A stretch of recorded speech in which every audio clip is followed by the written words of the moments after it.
नमस्कार दोस्तों, मैं राज पांडे। आप देख रहे हैं आरसीएम टुडे। अभी की लेटेस्ट अपडेट के बारे में बात करेंगे। हर एक जानकारी सबसे पहले मैं आप तक पहुंचाने का प्रयास करता हूं, वही जानकारी देता हूं जो पूर्ण सत्य होता है। नई एलटी ग्रेड शिक्षक भर्ती, ज्ञापन पर ज्ञापन। आरओ वैकेंसी को लेकर ज्ञापन पर ज्ञापन।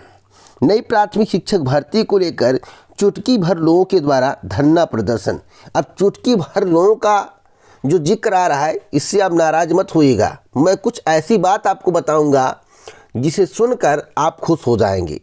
सीटेट जुलाई को लेकर बड़ी अपडेट है। केवीएस रिजल्ट को लेकर बड़ी अपडेट है। वीडियो को पूरा वॉच करिएगा, इस वीडियो को शेयर करिएगा, जिससे लोगों के कानों तक बात जाए, समझने का प्रयास करें। समझ में आए तो बहुत अच्छी बात है। अगर इस वीडियो को सुनने के बाद आपके दिमाग में अकल नहीं आता है, नकल करने के बाद, तो आपका अकल रहना भी बेकार है। जो व्यक्ति अकल से नकल करता है वही सफल होता है। बेअकल वाले नकल करेंगे, कहीं ना कहीं पकड़े जाएंगे। सवाल है नई एलटी ग्रेड शिक्षक भर्ती की, तो अभी चैनल को सब्सक्राइब कर ले। अगर आप सच्ची पत्रकारिता, स्वतंत्र पत्रकारिता, निष्पक्ष पत्रकारिता को सपोर्ट करते हैं, सही खबर को सपोर्ट करते हैं, सच्चाई से रूबरू होना चाहते हैं, तो इस चैनल को सब्सक्राइब कर ले, बेल आइकन दबा दे, ऑल पर सेलेक्ट कर दे, लाइक करिएगा। कमेंट बॉक्स में अपनी राय देना मत भूलिएगा। वीडियो को ध्यान से सुनिए। आप लोग सुन रहे होंगे कि उत्तर प्रदेश लोक सेवा आयोग पर जाकर नई एलटी ग्रेड शिक्षक भर्ती के संबंध में ज्ञापन दिया जा रहा है। आप लोगों ने यहाँ तक सुना होगा कि वेटिंग लिस्ट को लेकर भी ज्ञापन दिया गया। आप लोग आरओ और एपीएस के बारे में भी सुन रहे होंगे। आयोग के द्वारा स्पष्ट रूप से कहा जा रहा है कि समकक्षता का विवाद है, समकक्षता का विवाद है, समकक्षता का विवाद है। वेटिंग लिस्ट का प्रावधान नहीं है, वेटिंग लिस्ट का प्रावधान नहीं है, तब भी आप कूच के उत्तर प्रदेश लोक सेवा आयोग पर जा रहे हैं। कहने का मतलब क्या है? आप करना क्या चाहते हैं? नेता बनना है तो मुख्यमंत्री को ज्ञापन देकर बनिए, नेता बनना है तो उप मुख्यमंत्री को ज्ञापन देकर बनिए, नेता बनना है तो मुख्यमंत्री तक अपनी बात पहुंचाइए, युवाओं के साथ, बच्चों के साथ, प्रतियोगी छात्रों के साथ। उत्तर प्रदेश लोक सेवा आयोग स्वतंत्र आयोग है, यह बात सत्य है, लेकिन कुछ कार्य शासन स्तर पर भी होता है, जिसका समाधान शासन स्तर से किया जाता है। जब तक शासन स्तर से उसका समाधान नहीं होगा, तब तक आपका विज्ञापन नहीं आएगा। उत्तर प्रदेश लोक सेवा आयोग केवल पत्र लिखकर इस बात का जिक्र कर सकता है कि समय अनुसार कार्य हो जाए तो विज्ञापन जारी कर दिया जाए। बस इससे ज़्यादा उत्तर प्रदेश लोक सेवा आयोग कुछ नहीं कर सकता है। रिक्वेस्ट कर सकता है, बातों को रख सकता है, लेकिन जब बार बार कहीं आप जाएंगे, एक ही जगह पर जाएंगे, तो एक बार आपको जरूर उत्तर प्रदेश लोक सेवा आयोग के सचिव, उप सचिव के द्वारा कह दिया जाएगा, भैया हाथ जोड़ रहा हूं, ज्ञापन दीजिए और यहां से निकलिए। क्योंकि भाई आपके घर कोई एक बार आए, दो बार आए, तीन बार लगातार आना शुरू कर दे और एक ही बात कहना शुरू कर दे, तो आप कहोगे भैया धन्य हो, मैं आपके सामने हाथ जोड़ता हूं, कृपया कर यहाँ से चले जाओ, अपना काम करो भैया, रास्ता नापो। हर कोई कर देगा, ये कचाने पर होता है। गांव में कहते हैं कचाने पर होता है। तो ये स्थिति उत्पन्न हो जाती है। इन सब करने से, इन सब वर्क को करने से नई एलटी ग्रेड शिक्षक भर्ती आपको देखने को नहीं मिलेगी स्पष्ट रूप से।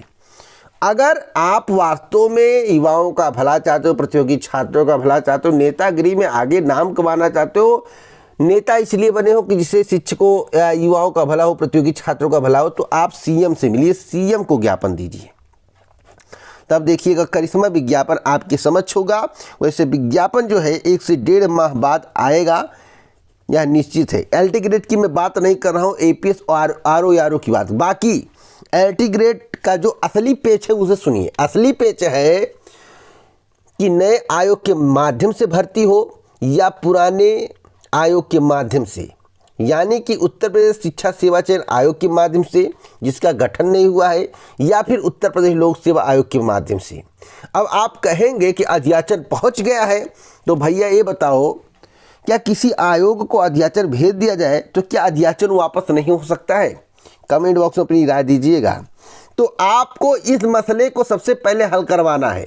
भैया ये भर्ती किस आयोग के माध्यम से होगी? उत्तर प्रदेश लोक सेवा आयोग के माध्यम से होगी या उत्तर प्रदेश शिक्षा सेवा आयोग के माध्यम से होगी, जो अभी अस्तित्व में नहीं आया है। देखिएगा, इस मुद्दे पर आप भिड़ जाएंगे तो गारंटेड है आपको सही जानकारी मिल जाएगी और आप आकलन कर पाएंगे कि भर्ती आएगी या नहीं, और आएगी तो कब तक आएगी। बाकी समझदार हो, समझ जाइए, इससे ज़्यादा कुछ बताऊंगा नहीं। अगली खबर के बारे में बात करूंगा। अगली खबर 51,000 नई प्राथमिक शिक्षक भर्ती को लेकर है। पदों की संख्या लाखों से अधिक है। रिक्त पद की बात करेंगे तो लाखों पद खाली है। लाखों पदों पर भर्ती कब होगी इसकी कोई गारंटी नहीं है। हाँ, एक शर्त पर भर्ती हो सकती है, जैसा कि हर वीडियो में जिक्र करता हूँ और आप सुनते होंगे। जितने भी सीटेड यूपी टेट क्वालिफाई हैं उसके 1/10वां हिस्सा, 1/4 छोड़ दीजिए, 1/10वां हिस्सा 1/10 आ जाए तो गारंटेड है शिक्षक भर्ती 3 महीने में आ जाएगी। लेकिन आ जाए तब। इको गार्डन में जिंदगी भर धरना देते रहो, 3-3 महीना धरना दोगे, कोई पूछने ही नहीं आएगा, कुछ नहीं होगा। गारंटेड, गारंटी के साथ। संख्या बल पर सब कुछ होता है। शांतिपूर्वक रहो, संख्या बल दिखा दो, गारंटी भर्ती आपके समझ आएगी। एक बार कांपना पड़ेगा। किसको कांपना पड़ेगा समझ जाइए, एक बार कांप जाएंगे, अब भर्ती का आदेश देंगे। बहुत करेंगे 3 महीना, कहेंगे 4 से 5 महीना कर देंगे, लेकिन भर्ती देना पड़ेगा। कांप जाएंगे, कांप। अब सोचोगे कि संख्या बल अधिक क्यों नहीं हो रहा। संख्या बल इसलिए अभी अधिक क्यों नहीं हो रहा है क्योंकि बीएड वर्सेस बीटीसी वाला भी मामला है। जिस दिन बीएड वर्सेस बीटीसी वाला मामला क्लियर हुआ उस दिन सबसे ज़्यादा संख्या अगर आपको प्राथमिक शिक्षक भर्ती के लिए दिखाई देगी अगर बीएड के पक्ष में फैसला आता है या दोनों के पक्ष में फैसला आता है। बात समझ रहे हो? तो सबसे ज़्यादा जो संख्या दिखाई देगी नहीं प्राथमिक शिक्षक भर्ती के लिए वह बीएड की होगी, इतना मैं कह सकता हूँ। सेकंड नंबर पे बीटीसी वाले होंगे। अब बीटीसी वाले सेकंड नंबर पर क्यों होंगे? सच्चाई सुनिए, सच्चाई कड़वी लग सकती है पर सत्य होता है। बीएड वाले एंट्रेंस एग्ज़ाम से जाते हैं, बीएड करते हैं, उनका चयन होता है, प्रवेश परीक्षा के माध्यम से बीएड करते हैं, उसके बाद नई प्राथमिक शिक्षक भर्ती की दिलो जान से तैयारी करते हैं। इसमें क्या है, बीटीसी में मेरिट बेस वाले इतनी रुचि नहीं रखते। इतना ईमानदारी से आप सुन लीजिए, मेरिट बेस वाले इतना रुचि नहीं रखते।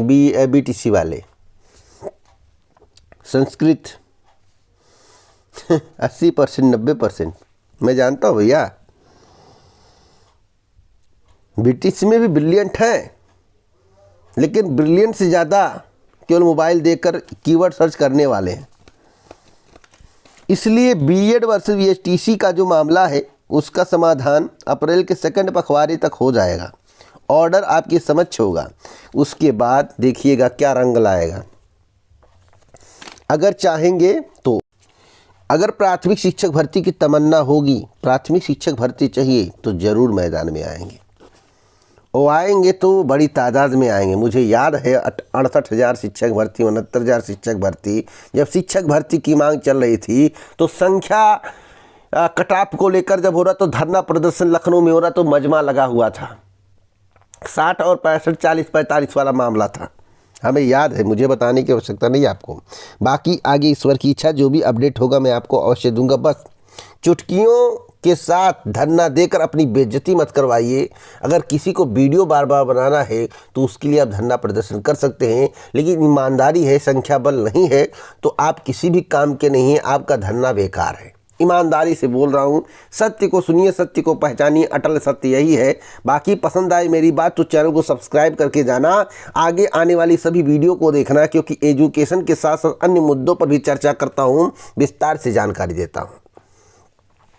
सीटेट को लेकर एक अफवाह फैलाई जा रही। सीटेट का नोटिफिकेशन आने वाला है अप्रैल में, 15, 20, 25। नो, मैं आपको बता दूं, सीटेट का कोई भी नोटिफिकेशन अभी नहीं आने वाला है। अभी डिक्लेयर होगा कब? 15 अप्रैल के बाद, यानी कि अप्रैल के सेकंड पखवाड़े में इस बात की जानकारी आपको मिल जाएगी कि सीटेट जुलाई में होगा या नहीं होगा। बाकी दिसंबर टू जनवरी होना तय है। बाकी दिसंबर टू जनवरी होना तय है। जुलाई में होगा या नहीं डिक्लेयर अप्रैल के सेकंड पखवाड़े में होगा। इसलिए फालतू के अफवाहों में ध्यान ना दे, जो हकीकत है वही बता रहा हूं। सेकंड पखवाड़े का आप वेट कर लीजिए। न्यूज़ आपको किसी न किसी माध्यम से, मेरे माध्यम से नहीं मिलेगा, किसी के माध्यम से मिलेगा। मैं हो सकता है समय से जानकारी ना दे पाऊँ, कोई ना कोई आपको अप्रैल के सेकंड पखवाड़े में जानकारी देगा, भैया सीटेट होगा या नहीं, कंफर्म कर देगा। इसलिए मेरी बातों को ध्यान से सुनिए। मैं कहने का प्रयत्न क्या कर रहा हूँ, क्या कहना चाहता हूँ, उसको ध्यान से सुनिए। इसलिए फेक वीडियो से बचे। 15 अप्रैल के बाद किसी के अंदर दम नहीं है, कोई माई का लाल नहीं है जो बता दे कि जुलाई में होगा। यार तुक्काबाजी तो अनेक करते हैं। चलिए अब बात करते हैं केबीएस रिजल्ट को लेकर। दोस्तों, केबीएस का रिजल्ट अप्रैल के सेकंड पखवाड़े तक आ जाएगा और इंटरव्यू जो है वह मई तक चलेगा। केबीएस का रिजल्ट कैसे आ रहा है, तो क्रम वाइज आ रहा है। एग्ज़ाम जैसे हुए हैं, पदों की संख्या जिसमें कम थी उसका रिजल्ट पहले आ रहा है। पदों की संख्या जैसे जैसे इंक्रीज हुई है उसका रिजल्ट बाद में आ रहा है। यानी कि कम पदों का रिजल्ट सबसे पहले दिया जा रहा है, ज़्यादा पदों का रिजल्ट बाद में दिया जाएगा। क्रमवाइज दिया जा रहा है, क्रम से दिया जा रहा है। तो अप्रैल के सेकंड पखवाड़े तक सारे रिजल्ट देखने को मिलेगा। उसके बाद अप्रैल में शेड्यूल देखने को मिलेगा, मई तक इंटरव्यू चलेगा, बाकी उसके बाद फाइनल रिजल्ट, फाइनल लिस्ट आपके समझ होगी। तो इसी प्रकार की ऑथेंटिक जानकारी मैं आपको देता रहता हूँ। सही सटीक जानकारी के लिए आप हमसे जुड़ सकते हैं। जुड़ने के लिए चैनल को सब्सक्राइब कर सकते हैं, बेल आइकन दबा सकते हैं, वॉल पर सेलेक्ट कर सकते हैं। वॉल पर नहीं, ऑल पर, माफ़ी चाहता हूँ। तो पूरा वीडियो सुनने के लिए दिल से धन्यवाद। जय जय भारत, नमस्कार।